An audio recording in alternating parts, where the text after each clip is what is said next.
نحمده ونصلي ونسلم على رسوله الكريم أما بعد أعوذ بالله من الشيطان الرجيم بسم الله الرحمن الرحيم وإن كنتم في ريب مما نزلنا على عبدنا فأتوا بسورة من مثله وادعوا شهداءكم من دون الله إن كنتم صادقين صدق الله مولانا العظيم مولاي صل وسلم دائما ابدا على حبيبك خير الخلق كلهم۔ آج ہمارے سلسلے کا 27واں درس ہے قرآن حکیم کی سورۃ بقرہ کی آیت نمبر 23۔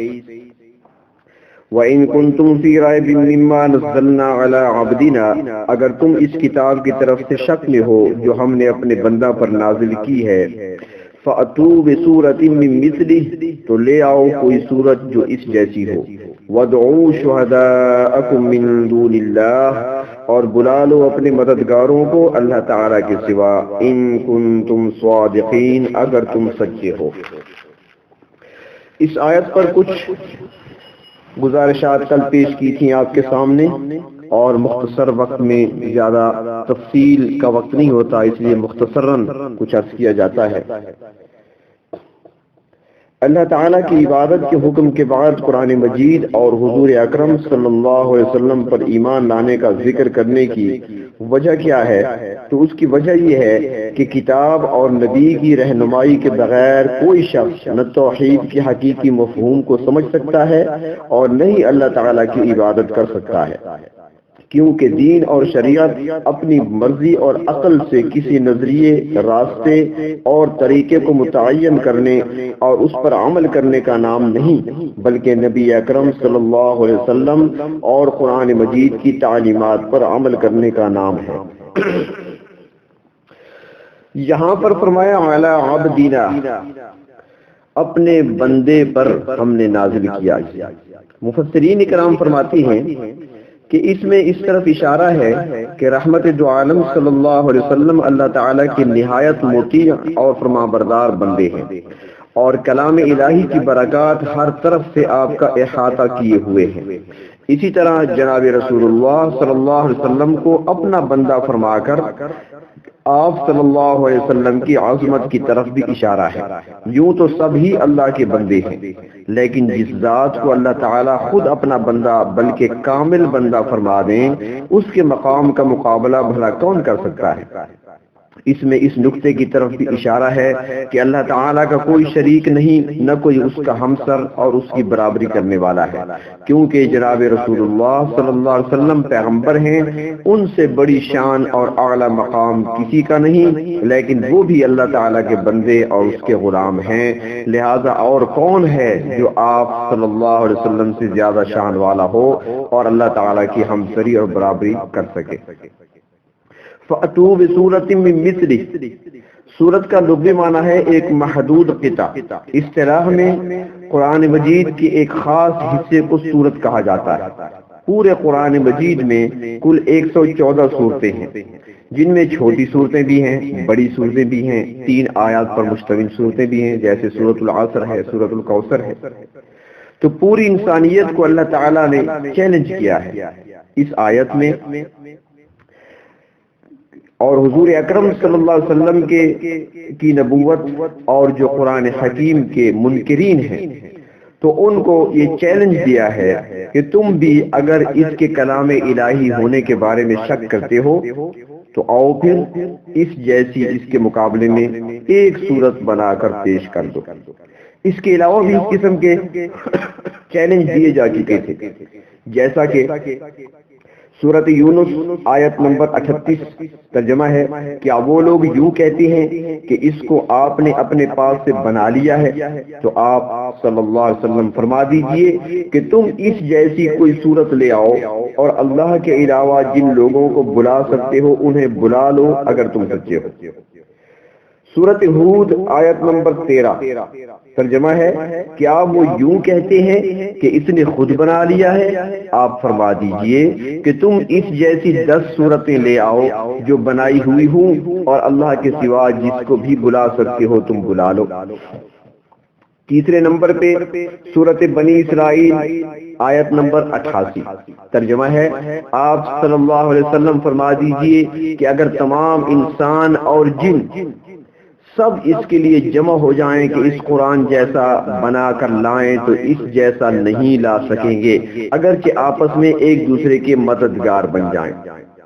نمبر 4 سورۃ طور آیت نمبر 33-34 ترجمہ ہے کہ آپ وہ یوں کہتے ہیں کہ آپ صلی اللہ علیہ وسلم نے بات بنا لی ہے، بلکہ بات یہ ہے کہ وہ ایمان نہیں لاتے، تو اس طرح کا کوئی اور کلام لے آئیں اگر وہ سچے ہیں۔ تو یہ چیلنج پہلے بھی ان کو دیے گئے۔ مدینہ منورہ پہنچنے کے بعد یہ آیت سورۃ بقرہ کی یہ آیت نازل ہوئی اور اس کے ذریعے ایک بار پھر اس چیلنج کو دہرایا گیا کہ اس چیلنج کا جواب مکہ والے تو نہ دے سکے، اگر مدینہ والوں میں کچھ ہمت ہے تو وہ کوشش کر لیں۔ واضح رہے کہ قرآن پاک کے اولین مصداق اہل عرب تھے، لیکن یہ چیلنج صرف ان تک محدود نہیں بلکہ قرآن کا یہ چیلنج مکہ اور مدینہ والوں کے واسطے سے قیامت تک آنے والے تمام انسانوں کو ہے۔ قرآن مجید بار بار یہ چیلنج کرتا ہے، اگر کسی کو قرآن مجید کے بارے میں یہ شک ہے کہ یہ اللہ تعالیٰ کا کلام اور اس کی کتاب نہیں بلکہ انسانوں میں سے کسی انسان کی لکھی ہوئی کتاب اور اس کی سوچ اور فکر کا نتیجہ ہے، تو وہ اس جیسے چند جملے ہی بنا رہا ہے۔ قرآن مجید اس چیلنج کو کسی ایک شخص کی ذات تک محدود نہیں رکھتا کہ بس وہی اس سلسلے میں اپنی صلاحیتوں کو استعمال کرے، بلکہ تمام بنی نوع انسان کو مخاطب کرتا ہے۔ یہ ایک ایسا دعویٰ ہے جو آج تک کوئی مصنف اپنی تصنیف کے بارے میں نہیں کر سکا۔ قرآن مجید کا یہ دعویٰ خود اس بات کا اعلان ہے کہ یہ کسی مصنف کی تصنیف نہیں بلکہ اس ذات کا کلام ہے کہ نہ کوئی اس جیسی ذات ہے اور نہ اس کے کلام جیسا کوئی کلام۔ جو الفاظ خدا کی ذات سے نکلے ہوں ان کا جواب بھلا کون دے سکتا ہے؟ حضرت ابو ذر غفاری رضی اللہ تعالیٰ عنہ کے بھائی حضرت انیس غفاری رضی اللہ تعالیٰ عنہ نے فرمایا کہ میں شاعروں کا کلام بھی جانتا ہوں، جادوگروں کی باتیں اور شعبدے بھی۔ قرآن مجید کا ان سے تقابل کرنے کے بعد میں اس نتیجے پر پہنچا ہوں کہ قرآن مجید سب سے امتیازی اور بلند شان رکھتا ہے۔ تاریخ میں چند ایسے گنے چنے واقعات ملتے ہیں جن سے یہ بات پائے ثبوت کو پہنچ جاتی ہے کہ لوگوں نے قرآن مجید جیسا کلام لانے کی کوشش ضرور کی مگر کوئی بھی کامیاب نہ ہو سکا۔ لبید بن ربیعہ عربوں میں سب سے بڑا شاعر مانا جاتا تھا۔ اس نے جب قرآن مجید کا یہ چیلنج سنا تو ایک نظم لکھ کر کعبہ کے دروازے پر لٹکا دی۔ جب مسلمانوں نے یہ جسارت دیکھی تو کسی صحابی نے ایک چھوٹی سی سورت لکھ کر اس کے برابر میں لٹکا دی۔ لبید نے جب اس سورت کو دیکھا تو اسے پڑھنے لگا۔ لکھا تھا والعصر ان الانسان لفی خسر، یا بعض روایت کے مطابق لکھا تھا انا اعطیناک الکوثر فصل لربک وانحر ان شانئک هو الابتر، یعنی چھوٹی سی سورت 3 آیات کے لکھ کر کسی صحابی نے لٹکا دی۔ تو لبید نے جب دیکھا تو وہ پڑھنے لگا۔ جب اس نے پڑھا تو پڑھنے کے بعد وہ پکار اٹھا میں اس پر ایمان لاتا ہوں، یہ کسی انسان کا کلام نہیں ہو سکتا۔ قبول اسلام کے بعد لبید رضی اللہ تعالی عنہ نے شعر و شاعری ترک کر دی، بلکہ اس سلسلے میں اگر تاریخ کو دیکھا جائے تو کئی ایک واقعات ایسے ملتے ہیں۔ مثلا ایک واقعہ لکھا ہے کہ قرآن مجید کی نظیر لانے کا چیلنج جب منکرین قرآن کی ایک جماعت نے سنا تو انہوں نے اس کا جواب دینے کا فیصلہ کر لیا۔ اس سلسلے میں بڑے غور و فکر کے بعد انہوں نے اپنے دور کے سب سے بڑے صاحب علم، نجوم اور فن کہانت کے ماہر، بے مثال ادیب اور حیرت انگیز ذہانت کے حامل شخص ابن مقفع سے رجوع کیا۔ اس نے اس مہم کے لیے اپنی آمادگی تو ظاہر کر دی لیکن شرط یہ رکھی کہ اس کو اس کام کے لیے 1 سال کا عرصہ درکار ہوگا، لہذا اس کے لیے اس عرصے میں تنہائی اور یکسوئی کا ماحول اور پیش آنے والی تمام ضروریات زندگی کا سامان مہیا کر دیا جائے تو وہ یہ کام کر سکتا ہے۔ چنانچہ اس کو ایک ایسا ماحول فراہم کر دیا گیا جہاں مکمل یکسوئی میسر تھی اور ہر قسم کا سامان ضرورت موجود رہتا تھا۔ تمام سہولیات کی فراہمی کے بعد ابن مقفع نے کام شروع کیا۔ اس جماعت کو ابن مقفع پر پورا اعتماد تھا اور وہ خود بھی اس سلسلے میں پر امید تھا۔ جب آدھی مدت یعنی 6 ماہ کا عرصہ گزر گیا تو ان لوگوں نے یہ جاننے کے لیے کہ اب تک کتنا کام ہوا ہے اور کام کس مرحلے میں ہے اس سے ملاقات کی، لیکن وہ یہ دیکھ کر حیران رہ گئے کہ ابھی تک اس نے ایک جملہ بھی نہیں لکھا تھا۔ وہ قلم ہاتھ میں لیے مطالعہ میں ڈوبا ہوا تھا اور اس کے سامنے رکھا کاغذ کا ٹکڑا بالکل صاف اور سادہ تھا۔ البتہ پورے کمرے میں جگہ جگہ ایسے کاغذ پڑے تھے جن کو لکھ لکھ کر پھاڑا گیا تھا۔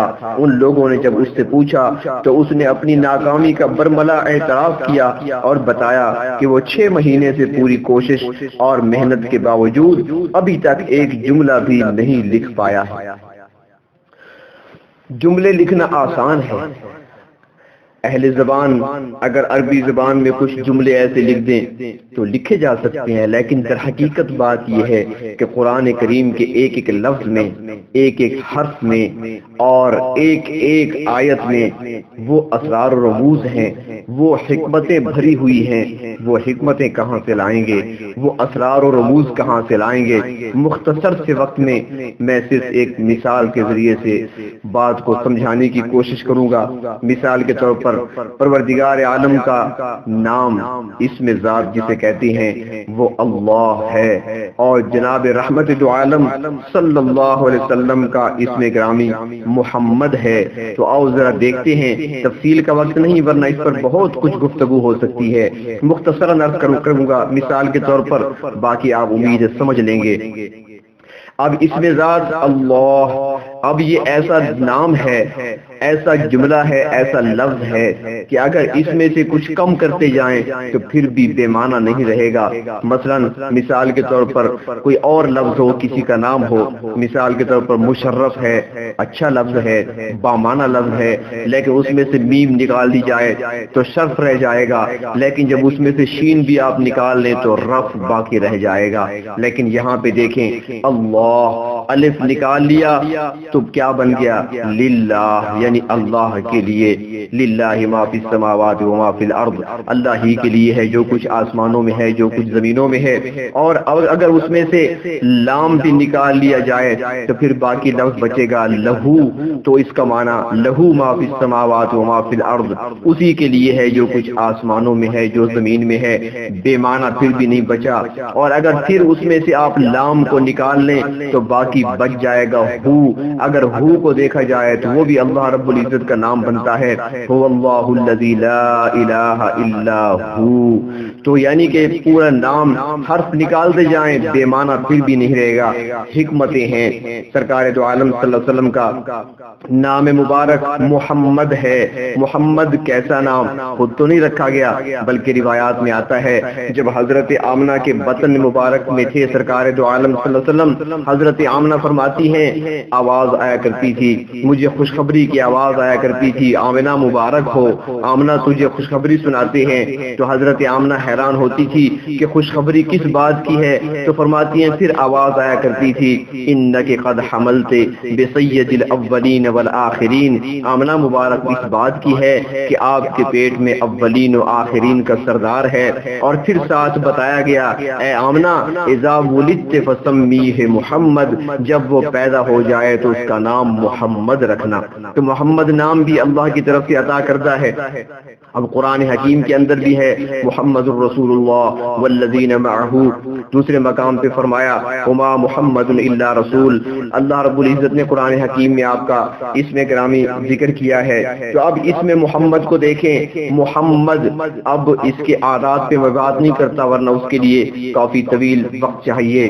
اس اسم کی برکات پر، اس کے معارف پر بات کروں تو کئی گھنٹے چاہیے، لیکن مختصر عرض کرتا ہوں کہ یہ لفظ دیکھ لیا جائے، محمد ایک نام ہے، لیکن اس کو دیکھ دیکھیں اگر اس کا پہلا حرف میم علیحدہ کر دیا جائے تو بے معنی پھر بھی نہیں رہے گا، میم ہٹا دیں تو باقی حمد بچے گا، حمد کے معنی اللہ کی تعریف کے ہیں، اس میں سے ہا کو ہٹا دیں باقی میم دال بچ جائے گا، مد بلندی کو کہتے ہیں، گھٹانے والے گھٹاتے رہیں محبوب ہم تیرے نام کو بڑھاتے چلے جائیں گے، مد بلندی کے لیے استعمال ہوتا ہے، یعنی آپ بلندی کی طرف آپ کا سفر جاری رہے گا۔ اور اگر پھر میم کو نکال دیا جائے تو باقی دال بچ جائے گا، دال کے معنی ہوتے ہیں دلیل کے، اللہ رب العزت کی وحدانیت کی آپ دلیل ہیں، اللہ رب العزت کی توحید کی آپ دلیل ہیں، تو ایک حرف بھی بے معنی اس میں آپ کو نہیں ملے گا۔